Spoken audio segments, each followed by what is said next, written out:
I still remember the emptiness I carried after my first heartbreak. It wasn't just sadness, it was like something inside me collapsed, leaving a hollow space I couldn't fill. For a long time, I thought the answer was to replace that loss with someone new, someone attractive, someone who could take away the loneliness with physical closeness.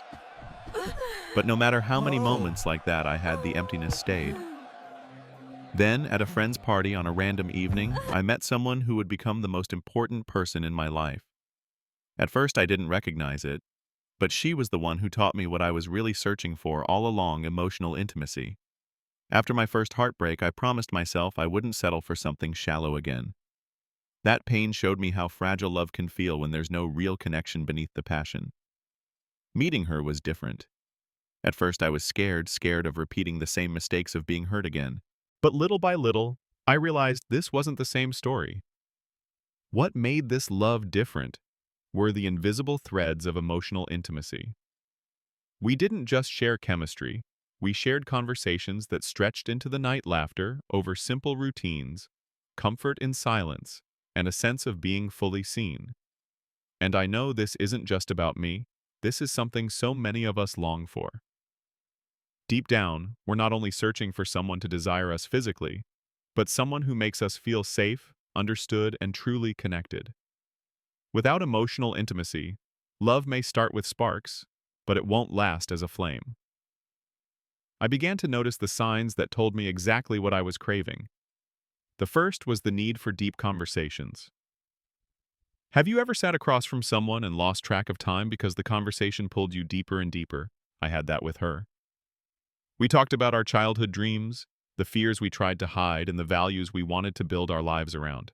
It wasn't small talk, it was soul talk. Those nights showed me that true closeness grows when you dare to open the locked doors inside yourself.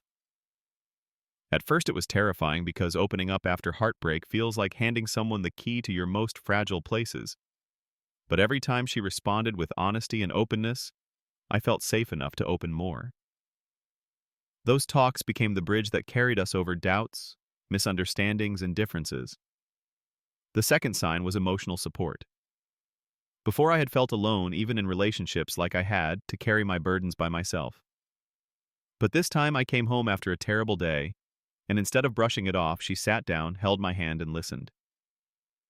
She didn't try to fix me, she didn't dismiss me, she just stayed. And in that simple act, I felt seen. That moment taught me that real love isn't proven in grand gestures, but in the choice to stand beside each other when life is heavy. That support built trust, and trust is what kept us steady when passion rose and fell. The third sign was the little things. You know, we often think love is about the dramatic moments, the big anniversaries, the perfect vacations. But the truth is, it's built in the smallest of actions. The way she laughed at my silly jokes. The way we cooked together, arguing over who chopped vegetables better. The way we held hands on a walk, saying nothing but feeling everything.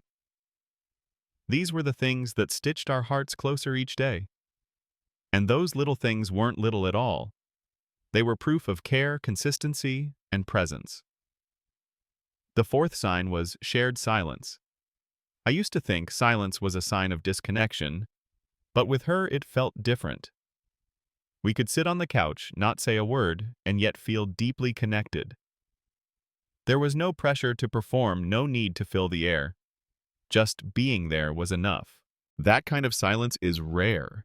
It's the kind where you're not afraid of what the other person might be thinking because you already feel safe.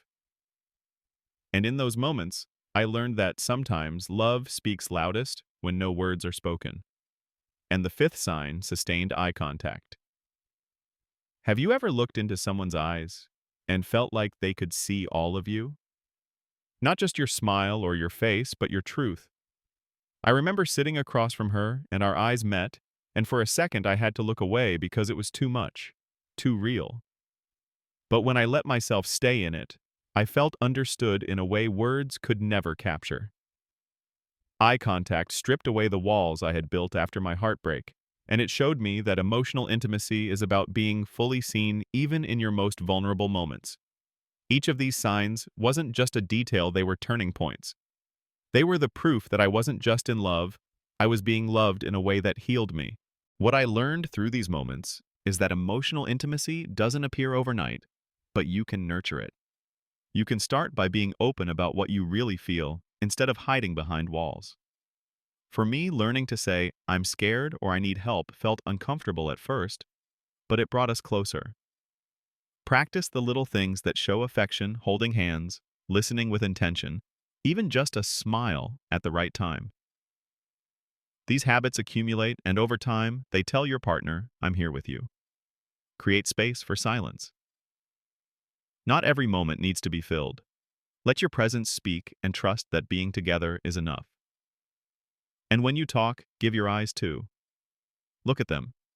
Really look without distraction. It's a way of saying, I'm fully with you right now. I found that these choices shifted the way I lived every day. Instead of chasing intensity, I nurtured consistency. Instead of searching for sparks, I built warmth. And warmth is what lasts. That shift didn't just change my relationship, it changed me.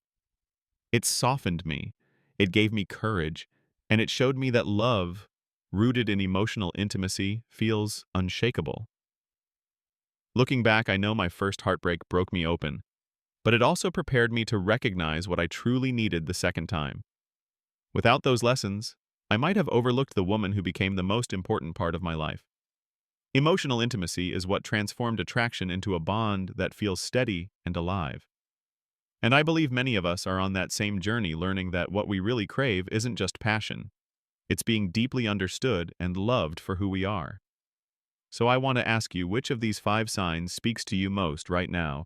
Share your story in the comments because your reflection might help someone else. Don't forget to like this video, subscribe to Hi Day Psych, and remember you matter.